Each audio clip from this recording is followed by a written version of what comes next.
Boss Idol, alam nyo na ba yung chismis at usap-usapan na kumakalat na balita tungkol ngayon sa build at emblem ni Julian?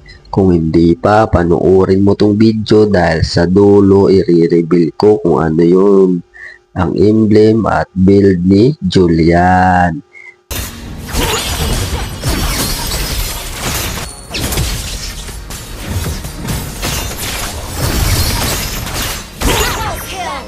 XP na naman.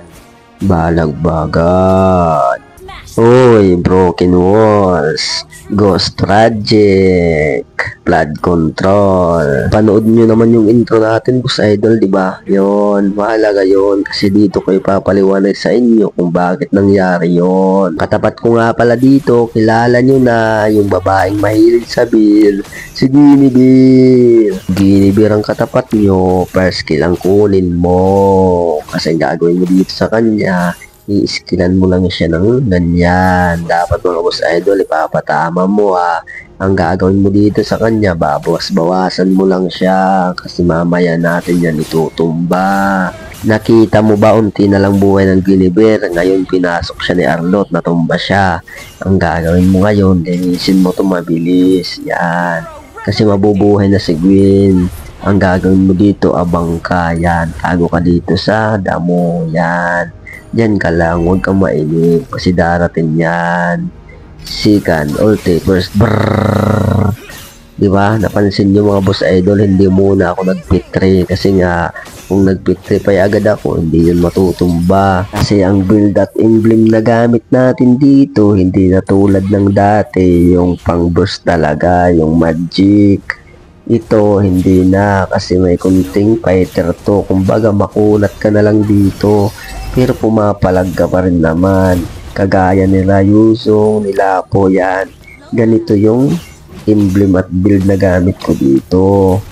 Yung makunat ka na, tignan mo dyan kahit natalunan ka, parang walang bawas, diba?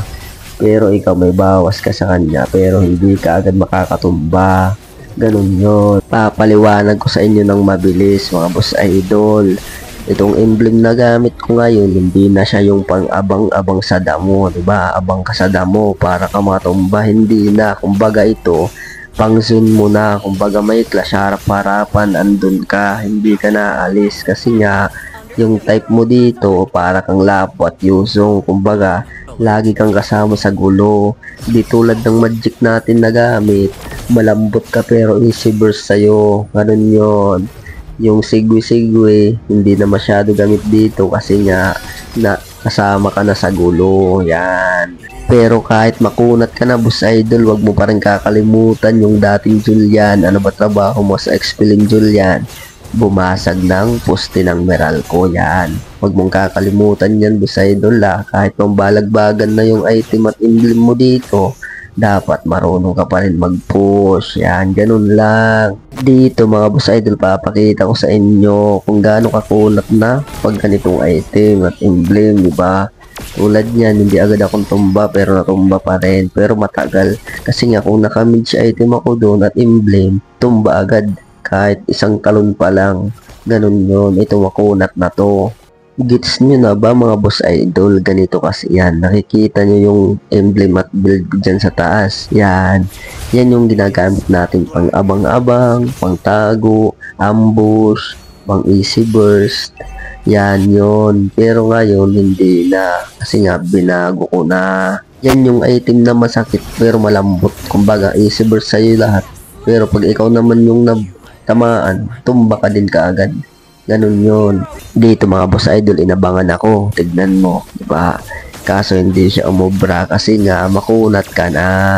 Ngayon mga Boss Idol, tumba yung dalawa, diba? Ang gagawin mo dito, basag ka, tulak mo yung poste. Yan ang gagawin mo, Boss Idol. Huwag mong kakalimutan mag-push siya. Ito papasukin ko na. Testing natin kung may damage. Mayroon. Tumba mo ngayon yan. Kaso natumba ka, grasya, tawag doon, disgrasya.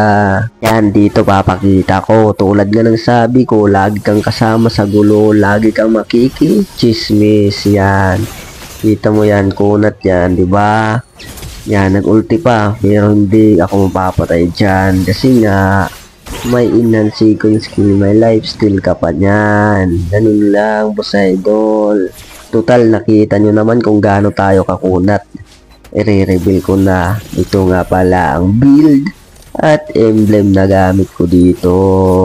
Ngayon mga boss idol, baka magtaka kayo, papaliwanag ko rin kung bakit. Diba nakita nyo bakit puro physical damage? Kasi nga si Julian yung bagong meta ngayon na bagay sa mga build at emblem na yan. Yung binago yung hybrid, diba? Yung fighter, bagay sa kanya yung ganun. Kasi nga kada skill niya nag-i-enhance siya ng basic attack. Kumbaga, nakukonvert lahat dun sa item kasi nga yung item natin nakabase sa physical attack. Yan, physical damage kumbaga. Ganun yun boss idol, bagay sa kanya yan. Kasi nga, pag mag-skill ka, lalaki yung kadena ni Julian. Kada skill mo lumalaki. So, bagay talaga sa kanya yung ganyang item. Kung hindi nyo pa nasubukan, subukan nyo na para mag-win streak na rin kayo. Ganito yung build at emblem na gamit nyo mga boss idol. Lagi kayong pang front. Kita mo dyan, ako yung umuuna kasi nga kaya kong isustain yung damage na nabibigay ng mage. Kasi nga, pinakunat ko siya. Ganun yon. Pero kung mage naman yung gamit nyo, mas maganda tago-tago kayo sa damo. Pero pag ganito kasing emblem at build, yan, sasaluhin mo yan. Kumbaga, ikaw yung pang front. Ganun yon. Tulad yan dito, nagkakagulo sila sa likod lang. Ako lagi yung umuuna. Pero may damage ka naman. Hindi lang tulad ng dati na kapag naka-mage kasi masakit. Pero malambot. Ito kasi medyo may damage. Kulang pa rin. Pero makunat. Yun lang. Kaya kung ako sa inyo mga boss idol, subukan nyo rin yung ganitong build at emblem natin. Kasi nga malaking tulong to sa Clash. Pero sa inyo pa rin, kung gusto nyo talaga ng tago-tago lang, mage na lang. Pero kung ganito, pambalagbag talaga, harap-harapan, lapo, yusong, ruby, yan. Mas maganda ito yung gamitin mo. Kasi nga, may damage naman, hindi lang masakit, pero pwede na. Tulad niyan, di ba? Daming skill na tinama doon, nag-ulti pa yung pero hindi pa rin ako natumba. Kasi nga, ganun yung sustain ko. Kumbaga, kaya kong tumanggap ng damage. Kagaya nga ng sabi ko, hindi ka pang sigwe. Kumbaga, nasaan yung gulo, nandun ka, nakikichismis. Yan, tignan mo yan, muntik na ako, pero hindi pa rin, di ba? Ganyang katibay yung build at emblem natin, mga boss idol. Kaya mong pumalag sa 5. Kasi nga, naka-fighter ka na physical damage pa yung gamit mo, nakabase yan sa basic attack. Kumbaga nag-basic attack ka, palo-palo ka, babalik yung buhay mo boss idol. Subukan nyo na rin to Check ko nga yung mga comment dyan. Kasi nga titignan ko kung ginagaya nyo ba, kung effective ba sa inyo, kung gano'ng mas maganda, fighter ba o mage. Kayo mga boss idol, para sa inyo ano maganda, comment nyo nga. Yun lang muna boss idol, sana makatulong. GG, nice G. Ingat. Dito mga boss idol, pinakamahalaga sa lahat yung push master. Huwag nyo kakalimutan yan Lakas mo no?